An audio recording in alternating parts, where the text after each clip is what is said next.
Welcome to Simple English Talk. My name's Alex, and in this episode, we're going to spend time together learning how to use simple, confident English for your first job. Whether you're preparing for interviews, starting a new position, or working to improve your communication at work, this episode is for you. Starting your first job can feel exciting, but also a little scary, especially if English isn't your first language. But don't worry, you don't need to speak perfectly. You just need to speak clearly, politely, and with confidence. And that's exactly what we'll practice today. Let's begin with a situation almost everyone faces, the job interview. Imagine sitting in front of a hiring manager. They smile and ask, "Can you tell me about yourself?"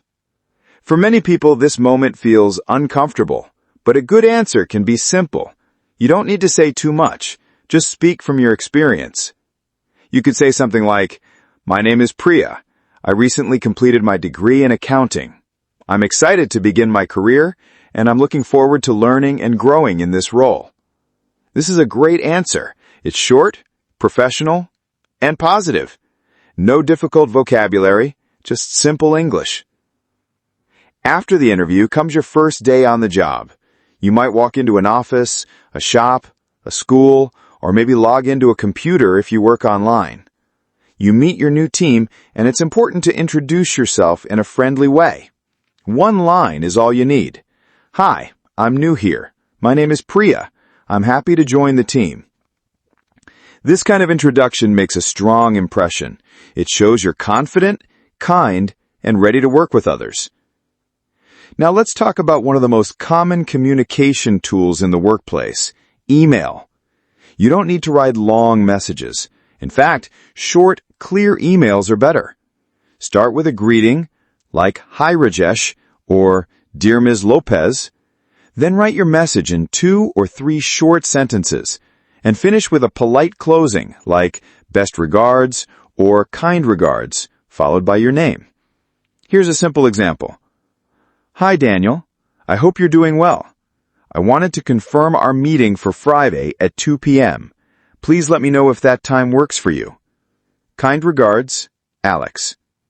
It's professional, respectful, and easy to understand. These kind of emails help you communicate clearly with your team, manager, or clients.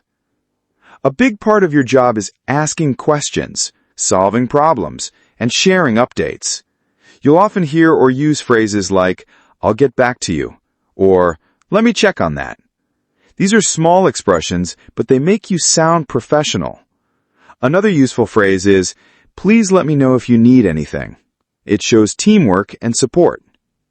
When you work with others, small conversations help build good relationships. These short, friendly chats are called small talk. They happen at the start of meetings, during breaks, or while waiting in line. You might say, "How was your weekend?" Or, "Did you watch the game last night?"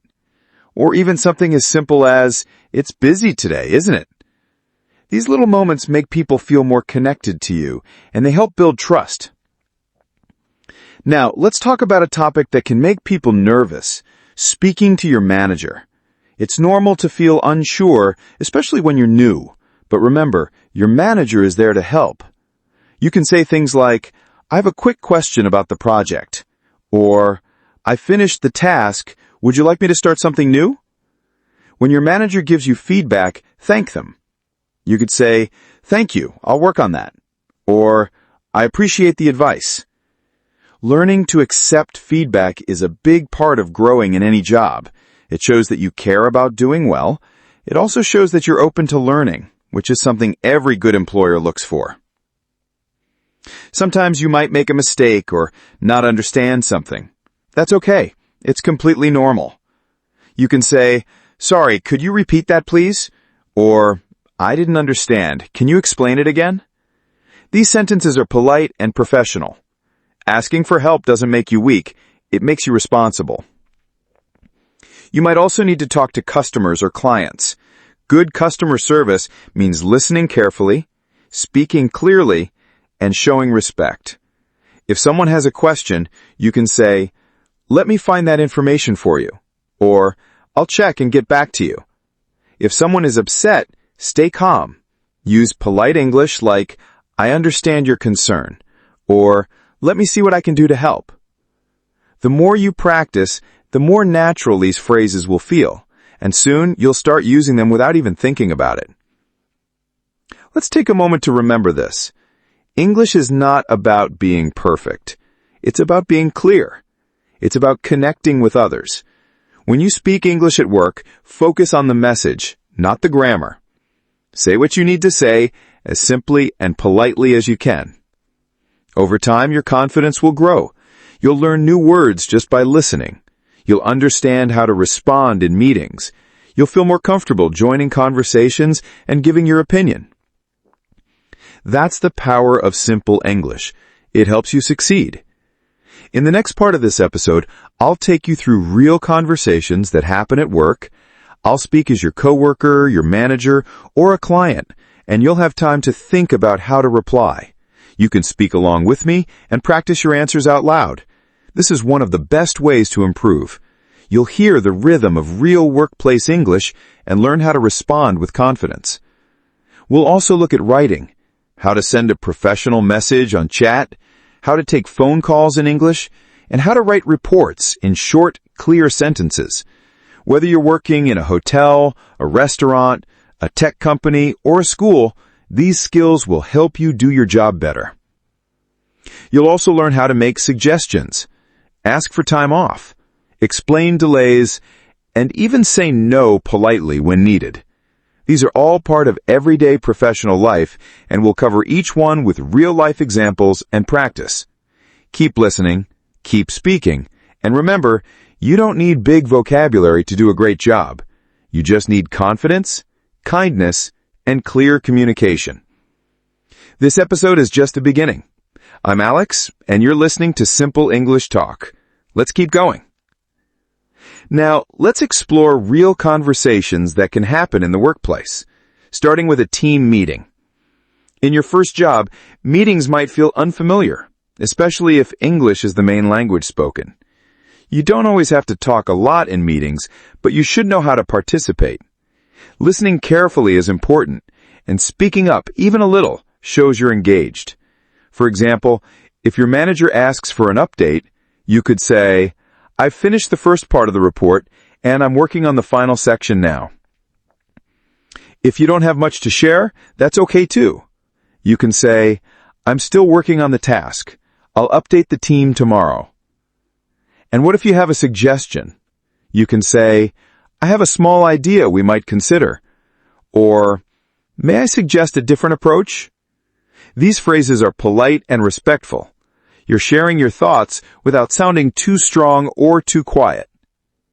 Now, sometimes you'll disagree with someone. That's completely normal in a professional setting. The key is how you say it. Instead of saying, "That's wrong," try, "I see your point, but I think there's another way we could look at it." This keeps the conversation positive and respectful. Now, let's focus on another skill that's very helpful in your first job: explaining things clearly. You might be asked to explain how you solved a problem or how to use a system. Here's a structure that works well. First, describe the task. Then, say what you did. Finally, share the result. For example, "I noticed the file was missing. I checked a backup folder and found it. I restored the file and everything is working now." Simple, clear steps. Good communication is not just about talking, it's also about listening. When someone speaks to you, show you're listening by using short replies like, "I see," "That makes sense," or "I understand." And if something isn't clear, it's perfectly fine to ask questions. You can say, "Just to be sure, do you mean I should send it today?"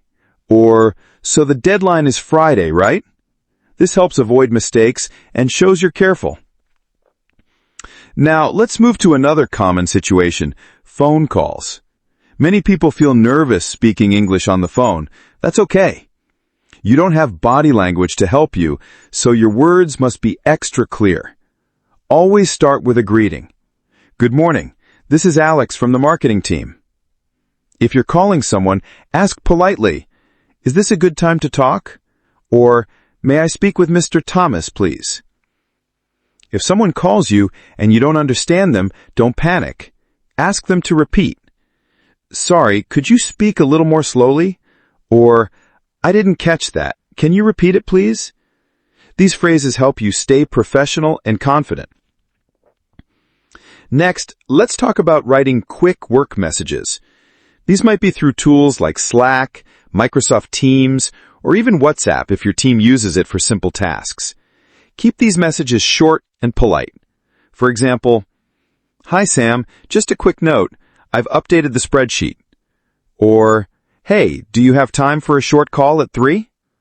Always remember to thank people. Even a short thanks or "really appreciate your help" goes a long way in keeping communication friendly. When it comes to giving updates, always be honest.